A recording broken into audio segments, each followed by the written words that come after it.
ఈరోజు నేను రావడానికి ప్రధానమైన కారణం, సరే మీ స్థానిక శాసనసభ్యులు ఉన్నారు, పిలిచిండ్రు. అంతర్జాతీయ స్థాయిలో ఒక కార్యాలయాన్ని ప్రారంభోత్సవం చేసుకోవాల్సిన సమయం ఎప్పుడో ఇచ్చినాం. మన ఫ్రాన్స్ దేశానికి సంబంధించిన ఒక కంపెనీ ఈరోజు ప్రారంభోత్సవం ఉంది, నేను రాలేకపోతానని చెప్పిన.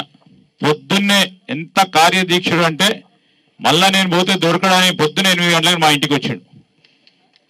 ఎవరు అనుకుంటారు, మీ మొన్ననే పెద్ద పెట్టిన మీరు గెలిపించిన మా పార్లమెంట్ సభ్యుడు గౌరవనీయులు ఈ ప్రాంతానికి మరొకసారి సేవలు అందించడానికి మీరందరూ అవకాశం ఇచ్చిన మా సీనియర్ నాయకులు డాక్టర్ మల్లు రవి గారు. ఈరోజు నేను ఎందుకు చెప్తా ఉన్నానంటే, నిజంగానే ఒక పెద్ద కార్యక్రమం జరుగుతూ ఉంది. నేను దాని గురించి మంత్రి ఉన్నా. లేలే ఈయన ఊకుంటే రాకుంటే నేను ఇక్కడ కూర్చుంటా అన్నాడు వాళ్ళందరి ముందట.